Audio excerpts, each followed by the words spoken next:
everyone and welcome back to Shy's English Learning. So for today, we're going to discuss about don't study hard but study smart.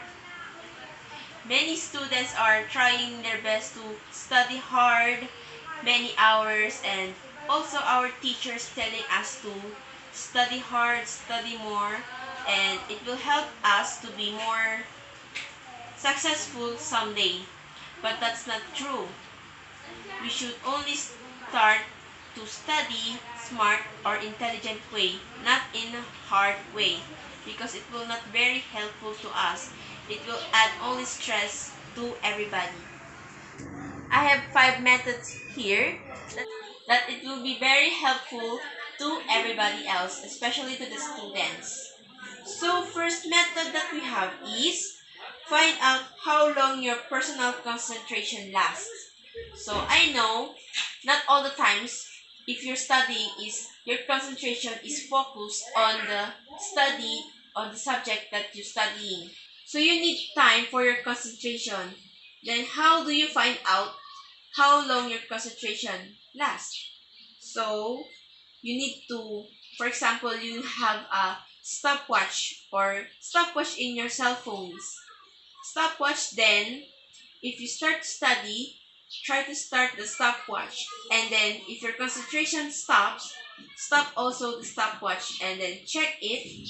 And if the time is inconsistent, try to do it in day by days. And check the general average time if your concentration is right time. Next method that we have is study in chunks. So in this method, you're not going to do a long study session. Don't need to study for a long hours, 30 minutes, 1 hour. You just only need a short time to study. If depends on your concentration. Then, if you start to study, take a short breaks. Just little bit of short breaks. Then, try if you have a concentration again, go back to your study. That's all.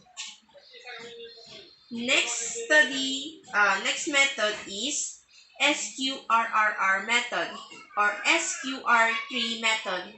So what does it mean? Survey, question, read, recite, and review.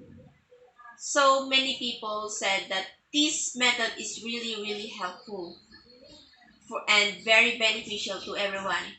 So what is the use of this method? First is the survey. In survey, you're going to just survey the table of contents, for example, the grammar book or the textbook. You're just going to check the table of contents and just try to read a small information or big information about that textbook or grammar book. And then the question, after you read the table of contents, after you do the small checks in that textbook or grammar book, you're going to make question based on what you read in that textbook or grammar book. Then next is read.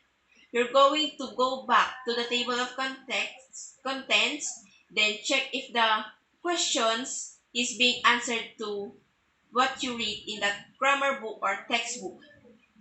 Next is recite. Recite the information that you read in the textbook or grammar book on your own. Just because you memorize it because you read it. You need to recite it because you learn something in that grammar book or textbook. And then next is the review. You're going to review it again and again. You don't need to review the things or information in the grammar book or textbook that you already know. Review the things that you don't know yet. Review and review it until you memorize that in your mind. Next method is create a study time and place. So you don't need to study in a noisy place. For example, you're in a coffee shop. Then you're studying there but the people around is very noisy. you have to find a place that is very relaxing and less to distraction. For example, in the nature.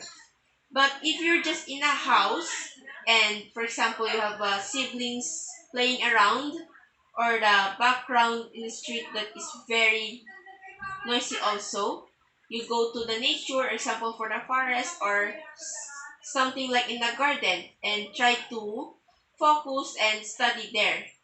And you can also try to listen to music while studying. Listen to white songs or the music without lyrics.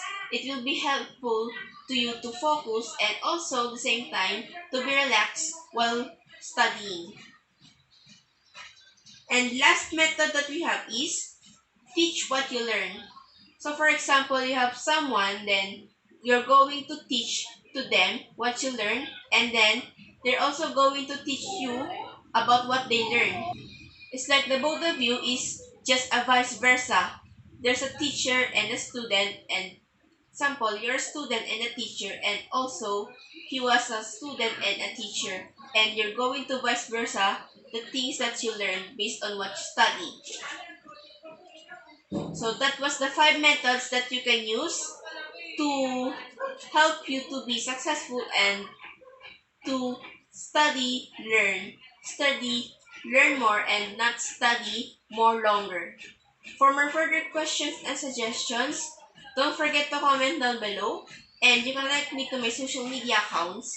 And don't forget to subscribe to my channel and click the bell button to be notified for my latest videos. So that's all, and thank you.